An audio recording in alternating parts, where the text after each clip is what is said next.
그 현대 교육의 상징처럼 되어버린 지덕체. 뭐가 먼저죠? 네, 맨 앞에는 지가 있습니다. 서구 문명의 시작이자 본격적인 시작이었죠. 18세기 산업혁명, 약 200년의 시간 동안 산업혁명 이후로 공교육이라는 시스템이 체계화되기 시작했습니다.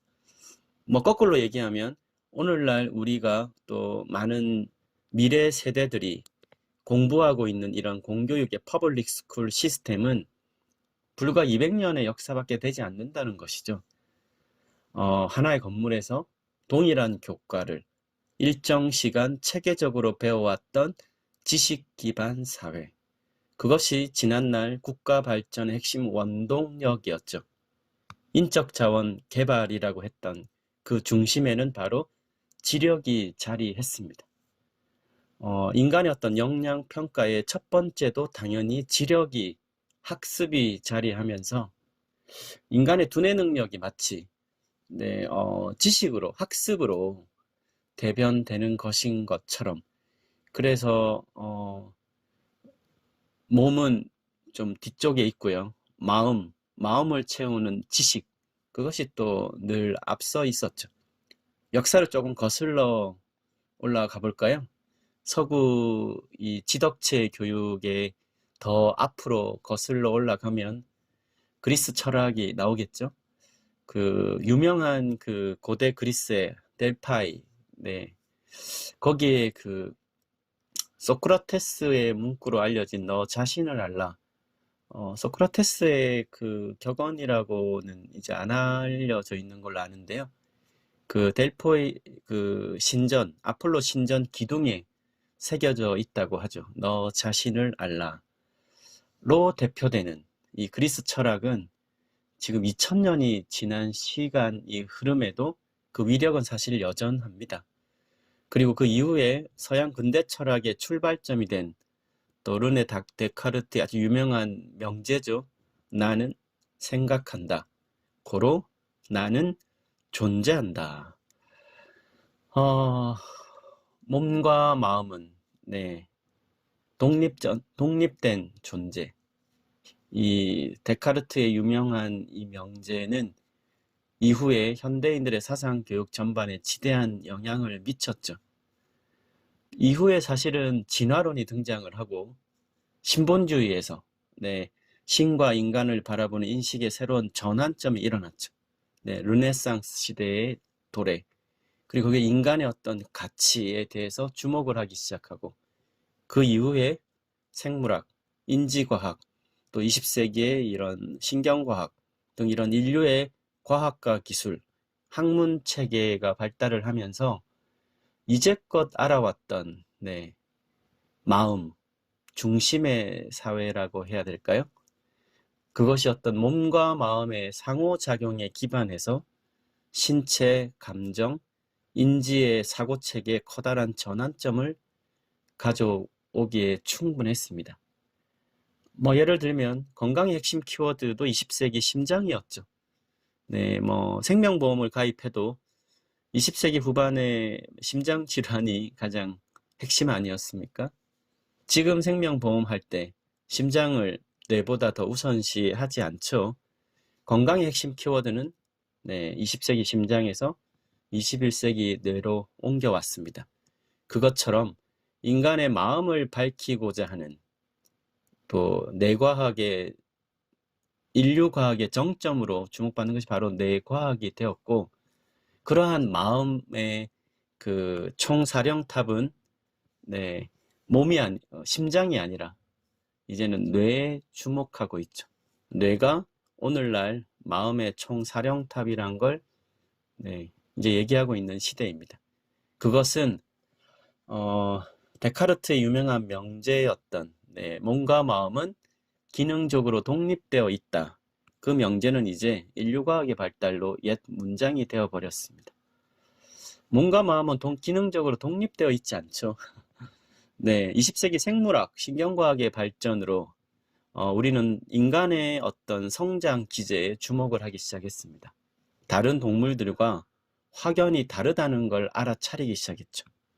아래쪽에 하등 동물들은 태어나자마자 걷고 뛰고 얼마 지나지 않아서 스스로 먹이를 찾아다닐 만큼 사실 굉장히 빠르게 성장을 하죠. 하지만 만물의 영장, 의식을 가진 고등생명체인 인간은 오히려 오랜 시간이 걸리지 않습니까? 우리 어머님들이 아이가 태어나서 뭐 일주일이면 걷고 2주일이면 자기 스스로 먹이 찾아다니고 그렇게 하면 너무 좋겠지만 네, 그러지 못하죠. 사춘기 시절까지 생각하면 무려 15년, 고등학교까지 하면 20년의 시간, 평균 연령 80세로 본다면 무려 4분의 1을 인간은 성인기의 발달 과정을 겪는 네, 아주 특별한 기제를 갖고 있습니다. 마치 안 좋은 것처럼 보이지만 하등동물이 갖고 있는 나오자마자 얼마 지나지 않아서 성인의 뇌기능을 풀로 쓴다는 얘기는 생사의 시간 동안 커다란 변화를 만들기는 오히려 어렵다는 얘기죠. 즉, 유전자의 지배를 많이 받는다는 얘기입니다. 세월이 흘러도, 세대가 바뀌어도 100년 전에, 1000년 전에 호랑이나 고양이와 지금의 고양이, 호랑이가 크게 다름을 느낄 수 없죠. 10년 전의 인간과 지금의 인류사회, 주변의 환경을 바꾸지 않습니까? 그래서 인간은 태어나서 하는 모든 활동 자체가 네, 유전과 환경의 조합에 따른 두뇌 발달의 과정이라는 걸 알기 시작했습니다. 방바닥을 기어다니고 아장아장 걷는 아기의 걸음마가 두뇌 운동 영역을 발달시키는 거란 걸 알기 시작했죠. 네, 이제 예전에는 막 기려고 막 이렇게 뒤뚱뒤뚱 하다가 자빠지고 하면 네, 얼른 그 보행기에 태워서 아기의 걸음마를 멈추게 하는 그 어리석음은 지금 하진 않죠. 왜냐하면 아기의 움직임이 아기의 두뇌를 발달시키는 과정이란 걸 아니까요. 아기들의 수면은 오히려 두뇌의 정보 처리 기능을 확연하게 높여주는 두뇌 발달 과정이라는 걸. 휴식보다는 발달 과정이죠. 어릴 때는 더. 소리를 내어서 책을 읽는 거, 말을 배우는 그 시간은 아기들의 언어 영역을 발달하는 과정이란 걸 알고 있습니다. 손에 잡히는 것 무엇이든 만지작거리고 느끼고 하는 이런 촉감을 발달시키고 그 모든 순간순간의 행위들이 네, 거기에 적용되는 연결된 두뇌의 영역을 발달시키는 몸과 마음의 상호작용이란 걸 지금은 알고 있죠. 눈여겨볼 것은 우리 인간이 태어나서 두뇌 발달 과정의 순서입니다. 신체 발달이 먼저이고요. 정서 발달이 그 다음이고 인지 발달이 마지막이라는 거예요. 아기의 뇌를 한번 떠올려 볼까요? 아기의 뇌 입장에서 세상에 태어났다면 네, 뭘 먼저 할 수 있습니까? 네, 자기 몸을 뒤뚱뒤뚱 움직이는 것밖에 할 수가 없죠.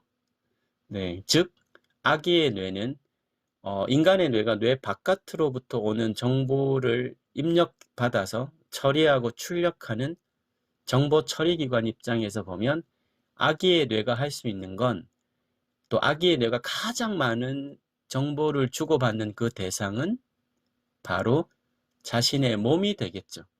그래서 몸을 끊임없이 움직이려고 하는 무의식적인 기제를 일으킵니다. 처음에는 몸 전체만 까딱까딱 움직이는 마치 그 파충류의 뇌처럼 실제 인간의 뇌의 가장 안쪽 뇌를 파충류의 뇌라고도 부릅니다. 이 브레인스템을. 그러다가 이제 사지를 쓰기 시작하죠. 이제 기기 시작하죠. 포유류의 뇌의 움직임 정도를 쓰는 거죠. 네, 사지를 막 씁니다. 두 손과 두 발을. 그러다가 몇 개월 더 사지를 다 쓰는 훈련이 끝나면 이제 지구상 유일한 이족 보행, 두 발을 딛고 서려고 하는 그 훈련 과정을 그치지 않습니까? 부모님들은 그런 아기들의 두 발로 걷는 거에 박수를 너무나 환호를 하지만 신경과학 입장에서는 두뇌의 경이로운 발달에 놀라움을 금치 못합니다. 아기가 그런 훈련 과정을 거치면서 자기 몸을 이제 제대로 다 움직일 수 있게 되면 그 다음은 자기 몸 바깥의 대상과의 상호작용이겠죠. 그렇지 않습니까? 그 과정에서 감정이 발달을 하긴 하지만, 일세전에 사실 감정이란 건 자기 생명과 직결된 감정의 표현이죠. 배고프면 울고, 뭐 웃고, 뭐 밥을 주면 그런 아주 안전에 대한, 생명에 대한 욕구에 대한 감정 반응이죠. 마치 파충류처럼요. 그런데 자기 몸을 다 쓰게 되면 이제 자기하고 비슷한 생명체와의 상호작용이 일어나겠죠. 바로 정서적 기제의 발달이 시작됩니다. 그러면 이 정서의 발달이란 건 기본적으로 다양하고 폭넓고 깊게 일어날수록 좋지 않겠습니까? 그런데 지난 우리 한 20, 30년의 고도성장기의 그 사회 구조적 변화를 생각하면 대가족이 핵가족으로 바뀌고요. 형제들이 줄어들고 부모들이 맞벌이를 하고 디지털 문화가 급속도로 들어오기 시작하고 아스팔트가 깔려서 흙을 밟지 않고 움직임은 줄어들고 스크린과 가까이 되고 이런 과정에서 정서 기제가 발달할 기회가 더 높아지지 않았겠죠.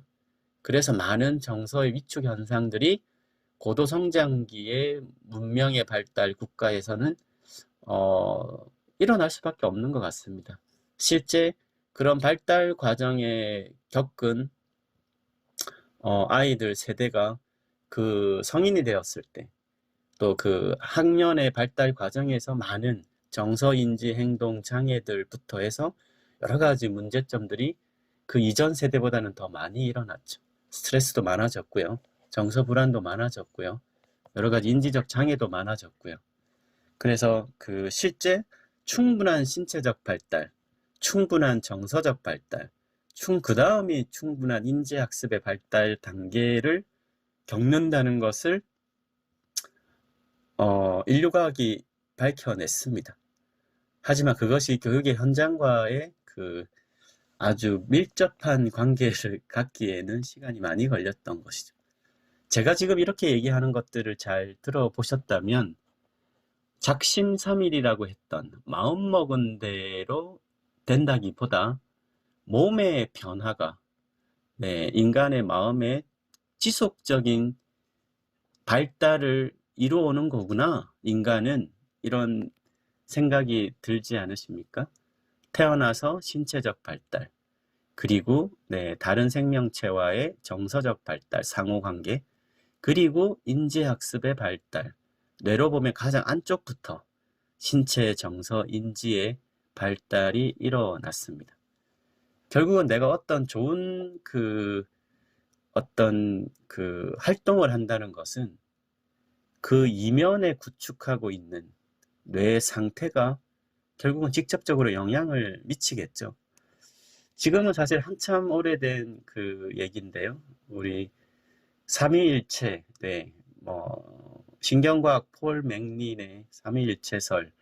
지금은 이제 뇌가 워낙 기능과 구조가 복잡다는 걸 알기 때문에 신경과학계에서는 잘 쓰진 않는데요. 교육계에서나 경영학계, 이런 또 훈련하는 영역에서는 뇌를 조금 쉽게 접근하기 위해서 가끔 이제 얘기를 하죠. 그래서 뇌 3층 구조를 한번 떠올려 보시면은 1950년대 미국의 신경과학자 폴 맥린은 인간의 뇌가 진화 발달 단계별로 가장 안쪽에 1층, 이거를 이제 브레인스템, 뇌관이라고 해서 생명 기능을 담당하는 파충류의 뇌라고 불렀고요.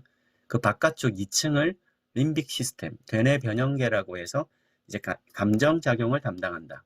그리고 가장 바깥쪽 3층은 이성사고, 인간의 어떤 실제적인 특징이라고 할 수 있겠죠. 그래서 심피질, 그래서 네오콜텍스, 대뇌 피질로 구성된다.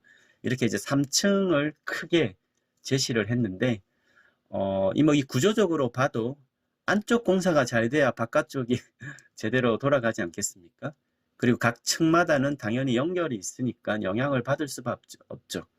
생명 기능을 담당하는 예를 들면 1층이 부실하면, 즉 신체 균형이 깨어지면, 몸 상태가 안 좋으면 감정이 출렁거리겠죠. 저희도 실제 그런 거 일상에서 많이 느끼지 않습니까? 네, 내가 오늘 몸 상태가 좀 좋은 상태면 누가 외부적으로 막 자극을 해도 좀 덜 짜증 나는데요. 오늘 내가 몸 상태가 너무 피로하고 안 좋으면 누가 살짝만 건드리거나 말을 살짝만 뭐 잘못하면 네, 감정이 폭발하죠. 모션, 네, 움직임이 밖으로 튀어나가는 E 플러스 모션, 네, 아웃 되는 거죠. 모션이 아웃 밖으로 나갑니다. 그래서 이모션. 그래서 움직임과 감정은 동전의 양면 같은 겁니다. 누군가가 뭐 내 아이나 자녀, 주변의 아이들이 좀 감정 조절이 안 된다. 기본적으로 신체 균형을 잡아줘야겠죠. 인간은 기본적으로 네, 고등 생명체이기에 앞서 동물이니까요. 모션, 움직임에 하는 개체입니다. 균형이 첫 번째라는 거죠. 그 다음으로 보면 우리가 이성이라고 하는 합리적 이성을 얘기하는데요. 2층이 이제 감정이죠. 신체, 감정이 없는 동물들이 있습니다. 물론 뇌가 없는 동물들도 있죠. 감정은 네, 움직임 그 다음에 나타나는 발달 과정이기 때문에, 그리고 이성이라고 하는 어떤 인지, 학습은 또 그 다음 단계죠. 결국은 영향이 뭐가 더 먼저겠습니까? 네, 감정이 더 먼저겠죠. 우리 뇌를 공부하는 분들은 뭐 누구는 너무나 유명하신 안토니오 다마지오 교수는 이런 인간의 정서, 네, 뭐 정서와 느낌 이런 거에 대한 또 많은 연구 결과를 내셨는데요. 이 다마지오 교수가 했던 그 얘기 중에 인간의 의사결정이라는 것은 감정에 의해 크게 좌우된다. 판단과 의사결정 과정에 이런 정서가 주도적으로 개입되며 인간은 충분한 시간을 들여서 합리적 결정을 하기보다는 정서적 기억과 상태에 따라서 많은 영향을 받는다. 이런 얘기들을 많이 했죠. 사실 지금까지 제가 얘기 드린 인간의 어떤 생물학의 발달에 따른 인간의 발달, 다른 하등 동물에 비해서 또 뭐 여러 가지 그 그리스 철학부터 뭐 데카르트의 이런 심신 이원론, 몸과 마음은 네, 분리되어 있다. 그다음 오늘날 신경과학의 발달, 어쨌든 오늘날 인류과학의 발달은 인간은 어떻게 변화하는가에 대한 모든 것을 사실 제시해 주지는 못하겠지만 분명한 것은 몸과 마음의 상호작용에 대한 인식 전환이 필요하다는 것을 얘기를 하고 있죠. 작심삼일 단어 자체가 네, 너무나 타당합니다. 왜? 마음 먹은 대로 안 되니까요. 뭐가 먼저일까요? 네, 몸이 먼저입니다. 몸에서 마음으로의 변화이고 기본적으로는 몸과 마음은 독립적인 것이 아니라 기본적으로 몸과 마음은 연결되어 있는 하나라는 인식의 전환이죠. 우리 선조들은 현명했던 것 같아요.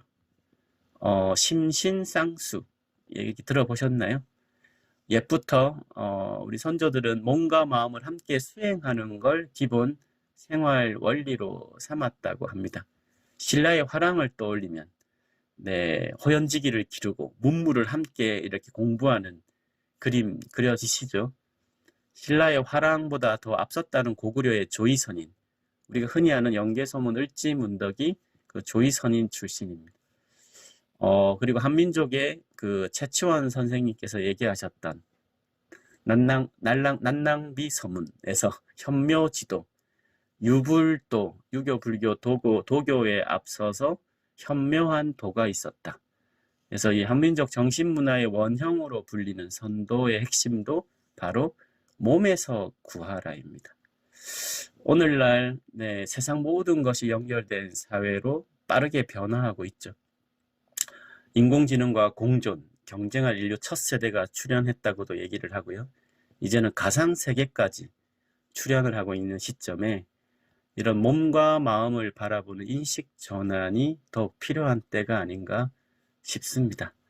결국은 이 마음기제의 총사령탑이라고 하는 이 뇌는 결국은 몸과 마음의 상호작용을 근간으로 한다는 것. 네, 나아가서 인공지능에 대비해서 본다면 자연지능 개발에 대한 질문을 던지게 하고 있죠. 20세기 한국은 사실은 모든 분야에서 따라왔습니다. 교육도 서구의 지덕체 교육을 따라왔죠. 지력을 내세웠던 시대였습니다. 몸조차 피지컬한 영역, 눈에 보이는 영역만을 주목을 했던 시대이죠. 20세기 보이는 지표에서 20세기 보이지 않는 지표로의 전환, 20세기 외적 역량을 중시했던 시대에서 21세기 내적 역량을 중시하는 시대로의 전환. 누구나 뇌를 가지고 있지만 뇌를 올바르게 쓰는 방법은 알지 못하죠. 한국이 이제는 남을 따라가는 나라가 아니라 새로운 분야에서 새로운 길을 걸어가야 된다면 인간 역량 개발에 대한 새로운 길을 제시해야 될 때가 아닌가 싶습니다. 뇌교육은 인간 역량의 개발, 이렇게 얘기를 보통 하는데요. 네, 나는 생각한다, 고로 존재한다. 몸과 마음은 분리되어 있지 않습니다. 이제는 바꿔야 되겠죠. 나는 존재한다, 고로 생각한다.